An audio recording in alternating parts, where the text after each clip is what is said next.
Hello les beaux chamallows, j'espère que vous allez bien, que vous êtes en pleine forme et bienvenue pour ce bilan livresque 2019. Il y a un tas de livres ici. Je vais vous présenter avec des résumés assez brefs les coups de cœur que j'ai eus cette année 2019 et alors les très bonnes lectures que j'ai fait.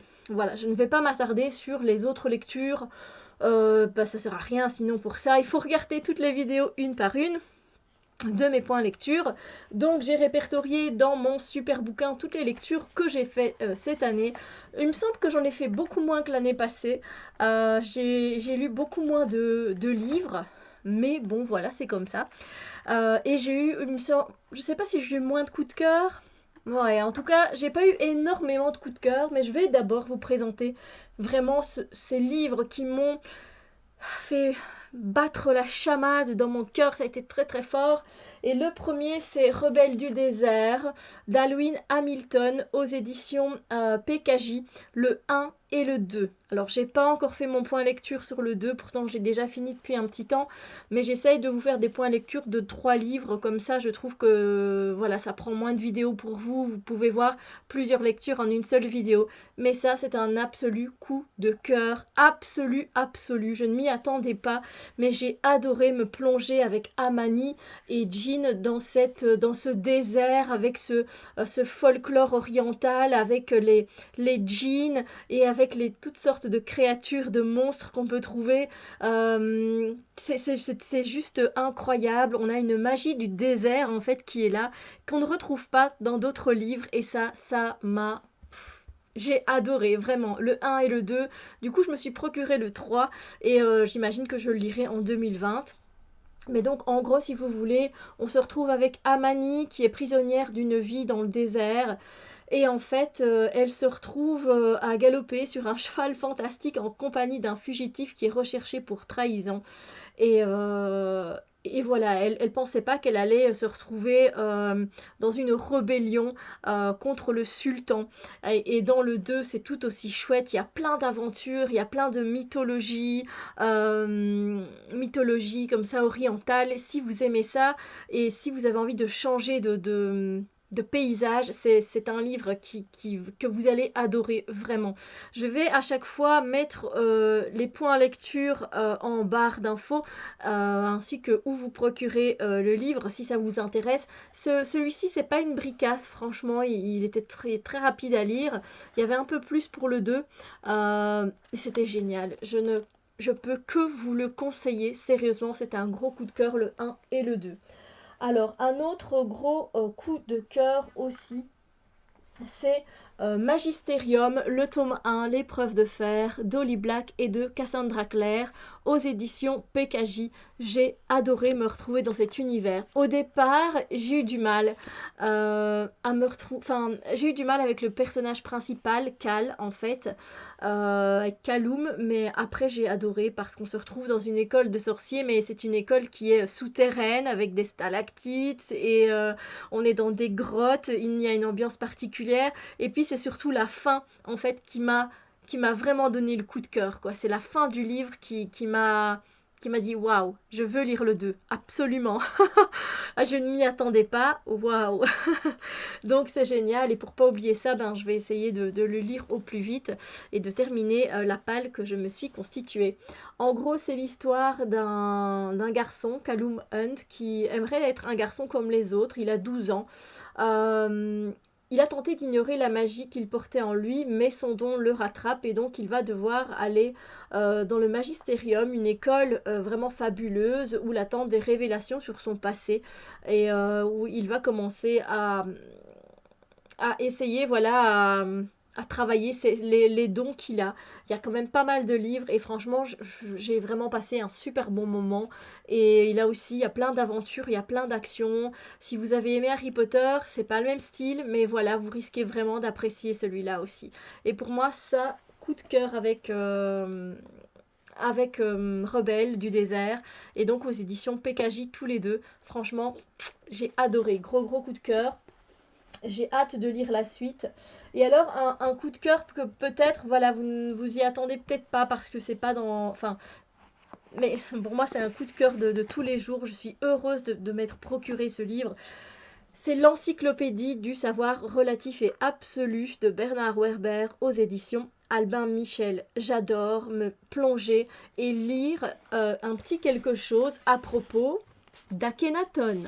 Et c'est pas énorme en fait, on n'a pas 3 4 pages, voilà, ici ça s'arrête juste derrière, le texte ensuite est terminé.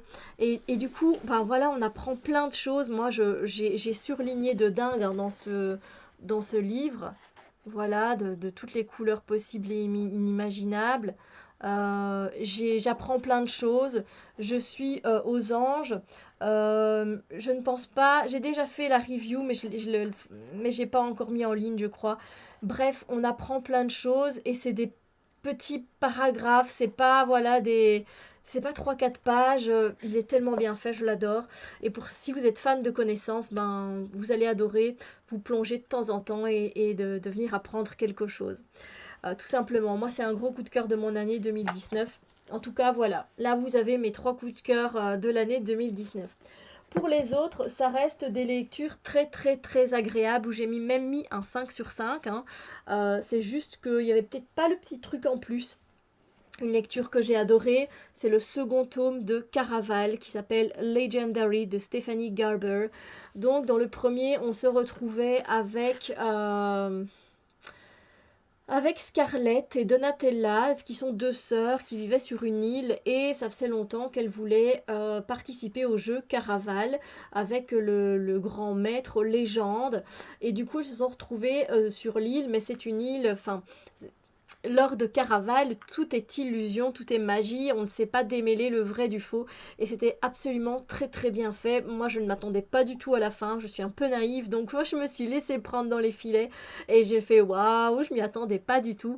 Et le second, ah ben, il est encore plus génial, je trouve. Il y a encore une dimension qu'on vient rajouter parce qu'on vient nous parler de fatalité si vous voulez. Donc les fatalités sont c'était pas vraiment des dieux, c'était des créatures, il me semble. Je vais essayer de retrouver donc Legendary. Voilà. Euh,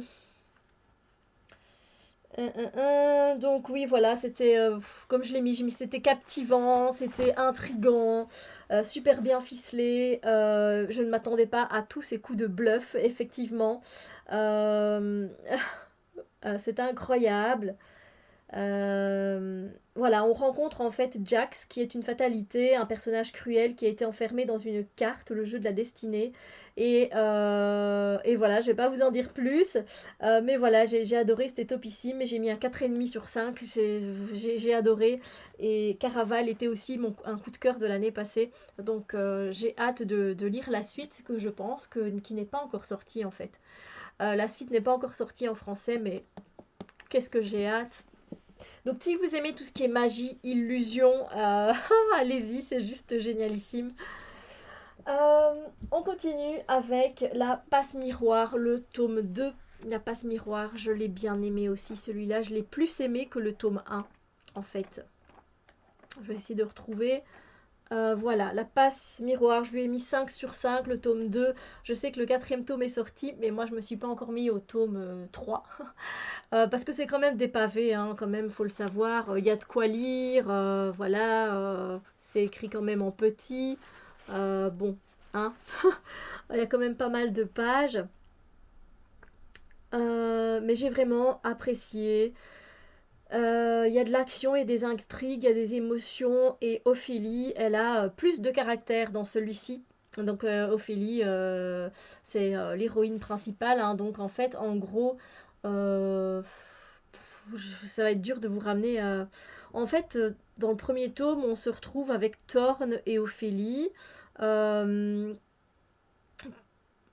Enfin voilà, il y a Ophélie qui est obligée d'être l'épouse de Thorne. Thorne qui est quelqu'un de très taciturne, il parle pas, il est vraiment pas dans les émotions, le gars. Lui, il fait juste ses missions, il en a rien à cirer d'Ophélie et de sa vie.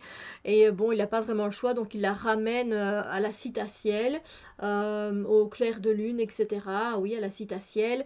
Et elle est là un peu dans une chambre, elle est chaperonnée avec sa tante, et elle s'ennuie à mourir. Du coup, ben, elle va un peu fureter partout dans le premier tome et elle découvre un monde différent, etc.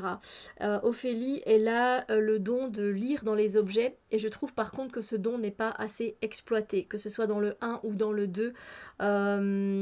C'est-à-dire qu'elle peut prendre le livre et remonter jusqu'à son propriétaire, elle va passer par tous ceux qui ont imprimé le livre, elle va passer par voilà, l'écrivain, elle va passer par, si ça a été dans d'autres mains, ce livre-ci avant, ben, elle va voir tout ce qui s'est passé. Donc elle voit toute l'histoire depuis le début de la construction de l'objet jusque... Voilà, elle remonte de la fin jusqu'au début. Mais je trouve que son don n'est pas assez exploité en tout cas dans les 2 premiers livres. Je trouve que son don n'est pas assez exploité. C'est ça qui est un peu dommage, mais j'ai quand même adoré parce qu'en plus on sort un peu de la citaciel. Ici, on va un peu à l'extérieur et ça fait du bien.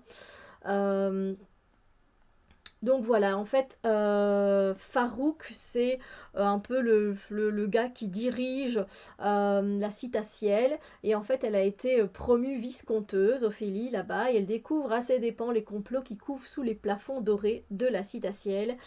Entre les menaces anonymes qui la visent, l'ambiguïté de son fiancé Thorne et ses inquiétantes disparitions à la cour, la jeune fille est contrainte d'enquêter. Quelle vérité se cache derrière les illusions du pôle? Et voilà, j'ai été embarquée et ça m'a vraiment bien plu, donc mais il va falloir que je m'y remette assez vite. À mon avis, l'autre palle que je vais faire, je vais devoir mettre beaucoup de suites de saga. Ensuite, qu'est-ce que je ne vous ai pas présenté? Alors, ça, c'est quelque chose que je kiffe encore et toujours. Je crois que c'est juste après. Ici, c'est le 3e tome du pensionnat de Mademoiselle Géraldine, Jupon et Poison de Gail Carriger aux éditions ici Orbit. Évidemment que j'ai adoré. J'ai adoré le premier, j'ai adoré le 2 et pourquoi pas ben, le 3 aussi. Et il y en a un 4e. Ça se termine avec un 4e tome que je n'ai pas encore lu, qu'il faudra que je mette dans ma palle aussi. Voilà, ça a été une super suite, ça a été un 5 sur 5, vraiment. On retrouve Sophronia et ses amis pour de nouvelles aventures. C'est toujours aussi entraînant, on la suit avec toutes ses idées ingénieuses. Il faut savoir qu'on est quand même dans un monde de steampunk. Le pensionnat de Mademoiselle Géraldine, au départ, on nous fait croire que c'est pour les bonnes manières, mais en fait, c'est surtout pour savoir se défendre. C'est une école qui nous apprend la stratégie. Enfin, c'est super chouette. Euh, et voilà, il y a des choses qui se passent avec Savon, Savon qui est un ami de Sophronia, qui est intéressant. Et j'ai vraiment hâte de lire le dernier tome, c'est super sympa. Donc ici donc on retrouve Sophronia avec sa 2e année au pensionnat, avec un éventail à lame d'acier dissimulé dans les plis de sa robe de bal, bien évidemment. C'est pour vous donner un peu le ton, donc une arme tendance et forte à propos, puisque la jeune espionne, sa meilleure amie Dimity, l'adorable soutier Savon et le charmant Lord Felix Mercy, montent clandestinement dans un train en direction de l'Écosse pour ramener leur camarade de classe Sidiag à sa meute de loups-garous. Personne ne se doute de ce qu'ils vont trouver ou qui à bord de ce train étrangement vide. Alors que Sophronia met à jour un complot susceptible de plonger Londres tout entière dans le chaos, elle va aussi devoir décider une bonne fois pour toutes vers qui va sa loyauté. Rassemblez vos poisons, affûtez vos plumes d'oie et rejoignez les jeunes et gracieuses machines à tuer du pensionnat de Mademoiselle Géraldine dans ce 3e volume passionnant offert par l'auteur steampunk à succès Gail Carriger. Et clairement, c'était génial. Donc j'ai hâte de terminer et je dirai adieu à ses camarades parce que je passe de trop bons moments avec eux. Alors, en tout début d'année, j'ai lu de suite La quête des Willan, le tome 1, le tome 2 et le tome 3. C'est quelque chose que je fais assez rarement, de suivre des tomes. Et pourtant, je devrais parce que du coup, je resterai quand même dans l'ambiance et j'aurai pas de souci à me souvenir de ce qui s'est passé. Le problème, c'est qu'après, j'ai peur que ce soit trop lourd. Mais ici, ça ne l'a pas été parce que si vous voulez, ce ne sont pas des gros tomes. Ce sont vraiment des petits tomes. Il n'y a pas énormément de pages. Voilà, ici, on est à du 249 pages. Enfin, voilà, 249 pages, c'est des petits tomes. Et pour les autres, c'est à peu près la même tapée. Du coup, j'ai adoré. Ça a été un 5 sur 5. C'est la première fois, moi, que je lisais du Pierre Bottero. Et j'en relirai parce que de toute façon, j'ai Elana qui est dans ma bibliothèque. Ici, en fait, on suit. Faut que je me souvienne, hein, parce que j'ai lu ça en janvier. Du coup. En fait, j'ai lu ça du 12 janvier au 15 mars, hein, les trois tomes. Donc voilà. Euh, donc c'est une trilogie, il y a tous les personnages qui me plaisaient bien, il y avait une chouette entente entre eux. Même si Ewilan elle est jeune, on se retrouve avec Ewilan, c'est vrai qu'on ne ressent aucune immaturité de sa part, ça se lit tout seul. On est embarqué en Gwendalavir et on suit l'aventure d'Ewilan et de ses amis. Euh, En fait, à la base, Camille, c'est une adolescente qui est surdouée. Elle mène une vie sans histoire entre le collège et ses parents adoptifs. Un jour, elle pénètre par accident dans l'univers mystérieux de Gwendalavir avec son ami Salim. Camille ignore tout de ce monde, mais ce monde lui semble la connaître, sous le nom d'Ewilan. Pourquoi est-elle ici et pourquoi des créatures menaçantes, les Tzlich, essayent-elles de la tuer? Donc c'est génial, ça se lit tout seul, on est embarqué dans des aventures et franchement j'ai adoré et c'est une saga que je compte relire plus tard, oui, vraiment, donc génialissime. Euh, Ensuite, je ne sais pas dans l'ordre hein, que je vous montre ces livres, ces lectures que j'ai vraiment appréciées.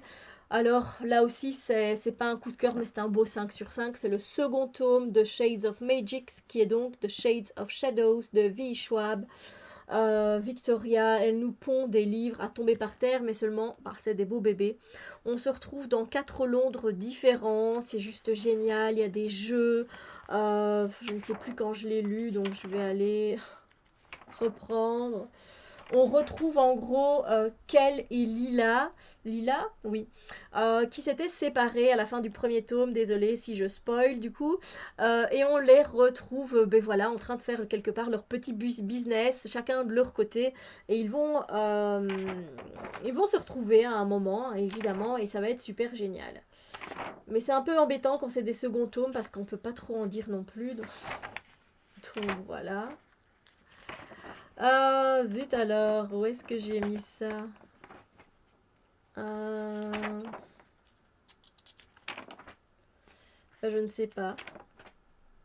Euh, Bah et alors? Je l'ai lu ici ou... Bah non, il me semble que je l'ai lu beaucoup. Il me semble que je l'ai lu avant. Bref, on retrouve, comme je vous l'ai dit, donc...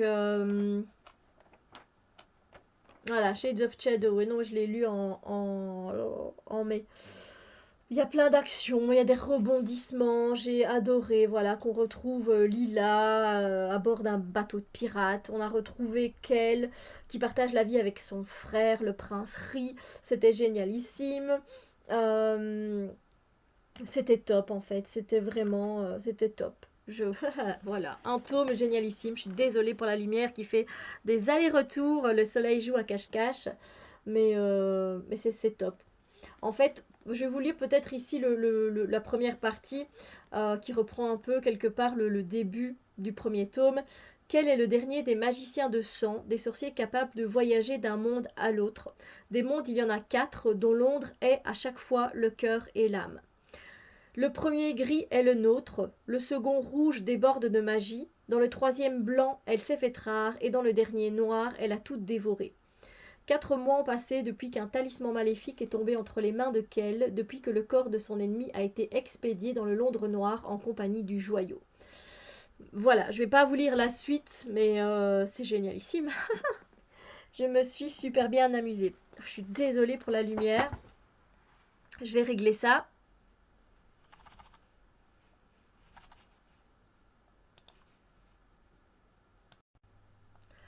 Voilà, c'est beaucoup mieux, hein, niveau luminosité. Qu'est-ce que j'ai encore à vous présenter? Euh, Il y a un livre qui m'a... Lui, je vais le mettre pour la fin, celui qui m'a surpris. Il y a un autre qui a été vraiment une très bonne lecture, à la limite du coup de cœur, c'est Tia d'Estelle Faye, aux éditions Folio SF. C'était génial. J'ai adoré. En fait, ici, Tia, c'est la fille de Gnaeus Sertor, un général romain, un héros de l'Empire. Mais Tia est aussi une oracle qui peut être la dernière élue capable de démêler les fils de l'avenir. Elle est donc contrainte de se cacher en Gaule, au fin fond de la forêt d'Aquitania, car à Rome, comme partout ailleurs dans l'Empire, les chrétiens règnent en maîtres et font impitoyablement la chasse aux adorateurs des dieux anciens. Mais lorsque son père est laissé pour mort par des Pictes, Tia n'a plus d'autre solution que de fuir vers le nord pour suivre une étrange vision dans laquelle son père est toujours en vie. J'ai vraiment vraiment bien aimé, surtout les personnages aussi qu'elle rencontre. J'ai bien aimé Tia.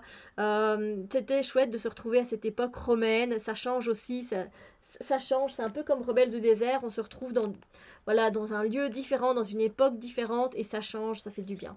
Franchement, j'ai vraiment beaucoup aimé. Tia, Tia, je ne sais plus, je ne sais pas.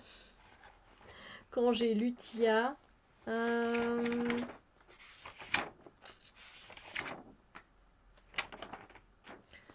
alors, oui, Tia, donc c'était bien construit, voilà ce que j'en ai mis. On retrouve également le petit peuple, les dieux qui descendent sur terre si besoin. C'était une belle quête. Tia, elle s'enorgueillit au fil des pages et j'ai vraiment adoré. Alors, Enoch, qui est un magicien maquilleur, il a un chouette caractère. Et voilà, je peux pas vous dire ce qui se passe à la fin. Moi, je l'ai laissé pour me souvenir, mais j'ai mis clairement un 5 sur 5. Donc, si ça vous tente de vous retrouver avec une oracle dans l'Empire romain qui suit une quête particulière, ben, allez-y. C'est vraiment sympa. Et alors, un livre qui m'a plus surpris, qui a été une agréable lecture, mais qui n'est pas non plus une lecture chouchou, mais je n'ai pas envie de me débarrasser de ce livre parce que je ne m'attendais pas à la fin, c'est Marquise de Johan Richoux. Je ne m'y attendais pas du tout, aux éditions Sarbacane. En gros, il y a un casting, une centaine de candidats, 8 lauréats. Leur rêve, intégrer une société secrète dans un château en Écosse où une poignée d'élus vivent comme à la cour du roi Soleil chez le mystérieux marquis. Au programme, séduction, mensonge et manipulation. Si Charlotte avait su comment ça finirait, sûre qu'elle n'aurait pas suivi Billy dans cette galère. Et je m'y attendais pas du tout non plus. Là, on m'a bien eu en fait. Et c'est ça que j'ai bien aimé en fait. C'est quand on me prend par surprise quoi. Dans un livre, c'est juste génial. Je me dis waouh, j'ai pas vu venir, merci. Et du coup, ça fait vraiment apprécier la lecture. Donc, ouais, je m'y attendais pas du tout. Je crois que c'est. Mais je me demande si ça, c'est pas une lecture de l'année passée. Ah non, non, c'est une lecture de cette année-ci. C'était très divertissant. On avait tout le temps envie de savoir. Moi, j'avais tout le temps envie de savoir ce qui se passe. Je me suis prise au jeu. Ouais, j'aurais voulu avoir un peu plus d'infos quant à la fin, même si elle m'a surpris. Euh, mais voilà, j'ai été très très surprise. Ouais. Et du coup, il y a un personnage à la fin qu'on déteste, hein, clairement. Mais voilà, j'ai fait le tour en tout cas de mes coups de cœur et de mes lectures super agréables. Alors là où pendant que je vous tourne cette vidéo, on est le 12 décembre, donc on arrive à la mi-décembre et je suis en train de lire Time Riders, le tome 2. Time Rider, le tome 1 avait été une bonne lecture. Oui, ça avait été une bonne lecture, hein. Je pense que je lui ai quand même mis un 4 sur 5. Je ne sais pas pourquoi je ne voulais pas présenter. Ouais, je lui ai mis un 4 sur 5, j'aurais très bien pu le mettre dedans. Bref, si vous aimez les voyages dans le temps, c'est un livre que vous pourriez très bien apprécier aussi. En tout cas, voilà, n'hésitez pas à me dire, vous, quels ont été votre coup de cœur livresque, ce que vous avez aimé, qui vous avez passé vraiment un bon moment, coup de cœur ou pas, hein, que ce soit de très bonnes lectures, n'hésitez pas à partager. Moi, je vais tout vous mettre en barre d'infos, comme ça, enfin, au niveau des points lecture, et puis si ça vous tente de glisser un petit cadeau sous le sapin pour Noël ou pour un anniversaire, c'est toujours sympa. Tout simplement. Sur ce, je vous souhaite une merveilleuse journée et je vous dis à très bientôt pour d'autres vidéos. Bisous lumière.